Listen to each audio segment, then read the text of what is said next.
Morning students, आज हम लोग बीएड फर्स्ट ईयर की क्लास को पढ़ेंगे। जो हमारा विषय है दर्शन शास्त्र यानी इंडियन फिलोसफी। इंडियन फिलोसफी में हम लोगों ने अभी रिसेंटली बौद्ध दर्शन को पढ़ा और बौद्ध दर्शन हमारा कंप्लीट हो चुका है। आज हम एक नए दार्शनिक के साथ प्रस्तुत हुए हैं जो हमारे उनसे यानी महावीर स्वामी के हम जैन दर्शन को पढ़ेंगे। यानी जैन दर्शन क्या हम लोगों को बताता है, किस प्रकार की शिक्षा की बात करता है, तो हम लोग जैन दर्शन के बारे में पढ़ेंगे। तो आइए सबसे पहले हम जैन का शब्द की उत्पत्ति कैसे हुई उसके बारे में हम लोग समझते हैं। तो देखिए, सबसे पहले मैं आपको बताता हूँ कि जैन शब्द है यानी जैन धर्म का जो अर्थ है, जैन शब्द की जिन से बना है। किससे बना है? जिन से। और जिन का मतलब होता है अर्थात विजेता। मतलब क्या होता है? विजेता। विजेता का अर्थ जो है, जो महावीर स्वामी जो थे उन्होंने अपनी इंद्रियों के अपने कब्जे में कर लिया था, इसलिए उनको बोलते हैं जिन। अब देखिए, मैं आपको बताता हूँ कि जो महावीर स्वामी जो हैं, महावीर स्वामी हैं जो 24वें तीर्थंकर हैं। 24वें तीर्थंकर हैं। इससे पहले भी 23 तीर्थंकरों का जन्म हो चुका था। तो आइए सबसे पहले हम लोग देखते हैं कि इसमें कौन है, इसमें कौन से हैं। पहले हम देखते हैं, सबसे पहले है जो है वो है ऋषभदेव। सबसे पहले जो तीर्थंकर रहे हैं ऋषभदेव हैं और इनका प्रतीक चिन्ह था वह था सांड। क्या था? सांड। इनका जन्म हुआ था अयोध्या में। क्या हुआ था? अयोध्या में। अब हम देखते हैं 23वें तीर्थंकर। जो 23वें तीर्थंकर हैं उनका जो प्रतीक चिन्ह था सांप था और उनका जन्म हुआ था काशी में। उनके पिता जो थे अशुसेन थे। क्या थे? अशुसेन थे। उनकी माता जो थी बामा। क्या नाम? माता का नाम था बामा था। और ये 100 सालों तक जीवित रहे। 100 सालों तक जीवित रहने के बाद उनकी मृत्यु हो जाती है। फिर क्या होता है? 24वें तीर्थंकर जो बनते हैं महावीर स्वामी बनते हैं। और महावीर स्वामी की जो प्रतीक चिन्ह है वो सिंह है। हम महावीर स्वामी के बारे में अभी डिटेल से पढ़ेंगे, क्योंकि जो 24वें तीर्थंकर हैं यही अंतिम तीर्थंकर हैं। इनके बारे में हम लोग डिटेल में पढ़ेंगे। अब हमारे जो 22वें तीर्थंकर जो है वो है अष्टनेमी। अष्टनेमी को हम देखते हैं, ये 22वें तीर्थंकर माने जाते हैं और इनको बताते हैं कि जो वासुदेव कृष्ण थे उनके भाई थे। वासुदेव कृष्ण के भाई बताए जाते हैं। तो इसमें थोड़ा डाउट होता है कि ये वासुदेव जो कृष्ण है उनका करीब आज से 5000 वर्ष पुरानी बात है और ये थोड़ा 30 जो है ये 3000 वर्ष पुरानी बात है। तो ये डाउट में रहता है, लेकिन हिस्ट्री में इनको बताया गया है तो हमें तो हिस्ट्री के हिसाब से चल रहा है। तो ठीक है, तो इसमें अष्टनेमी को कृष्ण का भाई बताया जाते हैं कि जो अष्टनेमी जो 22वें तीर्थंकर थे वो अष्टनेमी जो थे वो कृष्ण के भाई थे। आइए हम लोग देखते हैं। सबसे पहले जैसे कि हमें पता चलता है क्या एविडेंस हम लोगों को जैन धर्म के बारे में पता चलता है वो हम देखेंगे। तो देखिए, सबसे पहले जो जैन धर्म का जो एविडेंस है वो क्या है? भगवती सूत्र है। कौन सा है? भगवती सूत्र, कल्प सूत्र और परिष्टिवर्तन। इनसे हम लोगों को पता चलता है पूरी उनके जो प्रारंभिक जैन ग्रंथ था उससे पूरी हम लोगों को जानकारी मिलती है प्रारंभिक। अब इससे हम पूरी जानकारी मिलती है। लेकिन सबसे पहले हमें बताते हैं जो काशी है या भगवती सूत्र हो या बौद्ध धर्म का युगांतर निकाय है, तो यहाँ पे भी क्या होता है, जो 16 महाजनपद थे, 16 महाजनपद में भी काशी का नाम बताया गया है। तो इसमें ये बात सिद्ध होती है कि जो भगवती सूत्र और युगांतर निकाय में भी 16 महाजनपदों की बात की गई है और जहां 16 जनपदों की बात की गई उसमें काशी का नाम भी बताया गया है। तो काशी जो नगरी थी यानी सबसे प्राचीन नगरी के नाम में उनको जानते हैं। आइए हम लोग देखते हैं महावीर स्वामी का जीवन परिचय। तो महावीर स्वामी का सबसे पहले हम जीवन परिचय के बारे में देखते हैं। तो सबसे पहले उनका जन्म हुआ था 540 बीसी में। कब हुआ था?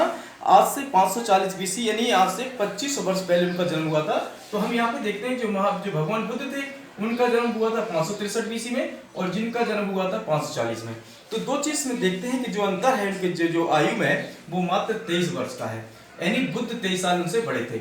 इनका जो जन्म हुआ था वैशाली के निकट कुंडल ग्राम में हुआ था। कहाँ पे हुआ था? वैशाली के निकट कुंडल ग्राम में हुआ था, यानी बिहार में इनका जन्म हुआ था। अब इन बचपन का नाम था वर्धमान। इनके जो बचपन का नाम था वर्धमान था और ये क्षत्रिय कुल ज्ञातव से थे, क्षत्रिय कुल से थे। और इनके पिता जो थे वो सिद्धार्थ थे। क्या थे? सिद्धार्थ थे। ये बज्जी संघ के प्रमुख थे।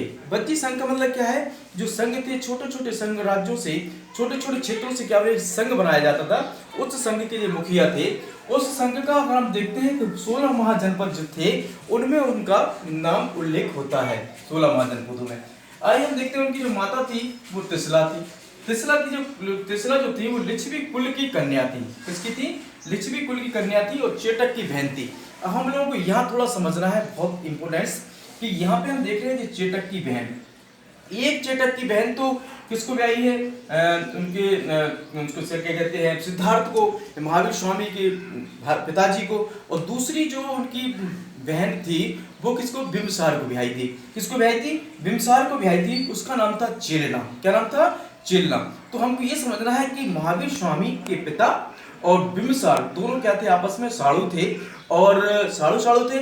और उनसे क्या कहते हैं, महावीर स्वामी और अजातशत्रु यानी बिंबिसार को जो लड़का थे वो दोनों मौसेरे भाई थे। तो यहाँ पे हम देखते हैं कि जो लिच्छवी गणराज्य है ये बहुत ही ज्यादा फेमस था। अब हम देखते हैं उनकी जो पुत्री का जन्म हुआ था, पुत्री का नाम था उनकी का अड़ोज्या। अड़ोज्या भी मिलता है कहीं कहीं, ये मिलता है प्रदर्शना। तो हमें ये भी समझना है, अड़ोज्या भी अगर लिखा हुआ है तब भी हम समझेंगे और प्रदर्शना लिखा है तब भी हम समझेंगे। महावीर स्वामी की 30 वर्ष की अवस्था में, महावीर स्वामी क्या करते हैं? 30 वर्ष की अवस्था में वो क्या करते हैं? अपना घर त्याग करके वो अपने भाई का नाम क्या था उनका? नंदीवर्धन से संन्यास लेकर के वो क्या है? घर त्याग कर देते हैं। और घर त्याग करके वो क्या करते हैं? जो पार्श्वनाथ थे 23वें तीर्थंकर उनके वो शिष्य बन जाते हैं। 13 महीनों तक वो ऐसे भटकते रहते हैं और 13 महीने के भटकने के बाद वो क्या करते हैं कि पूरे वस्त्र को त्याग देते हैं और नग्न वस्त्र घूमते हैं। नग्न वस्त्र घूमने के बाद बड़े कठोर परिश्रम के बाद उनको 12 साल तक कठोर परिश्रम करते हैं और 42 साल की उम्र में क्या होता है? उनको ज्ञान की प्राप्ति हो जाती है। जब उनको 42 वर्ष की अवस्था में ज्ञान की प्राप्ति होती है तो 42 वर्ष कहाँ पे होती है उनकी ज्ञान की प्राप्ति? जुमका ग्राम, महावीर स्वामी को जुमका ग्राम के समीप ऋजुपालिका नदी के किनारे एक साल वृक्ष के नीचे उनको कैवल्य प्राप्त होता है, उनको ज्ञान की प्राप्ति हो जाती है। इस प्रकार से क्या होता है, जब उनको ज्ञान की प्राप्ति होती है वैशाख शुक्ल दशमी यानी को ज्ञान प्राप्त होती है और वो कैवल्य कहलाने लगते हैं। ज्ञान प्राप्त करने के बाद क्या हो जाते हैं? कैवल्य हो जाते हैं। तो हमें ये भी देखना है, दूसरा हमारा पॉइंट ये है कि जब महावीर स्वामी का थे उस समय तो 540 बीसी में, तो उस समय जो शासन था हर्यक वंश का शासन था। किसका था? हर्यक वंश का शासन था, यानी बिंबिसार था। बिंबिसार का लड़का था अजातशत्रु का लड़का था उदयन। ये इस प्रकार से शासन कर रहे थे। तो बिंबिसार क्या शासन था? 558 से लेकर के 451 बीसी तक वो शासन कर रहे थे। अभी क्या हुआ? बिंबिसार क्या करते हैं? बिंबिसार की हत्या अजातशत्रु कर देता है और उदयन क्या कर देते हैं? अजातशत्रु की हत्या कर देते हैं। जो पितृहंता भी इसको हम कहते हैं कि जो बिंबिसार का शासन था यानी हर्यक वंश था वो पितृहंता था, यानी पिता की हत्या करने वाला शासन था।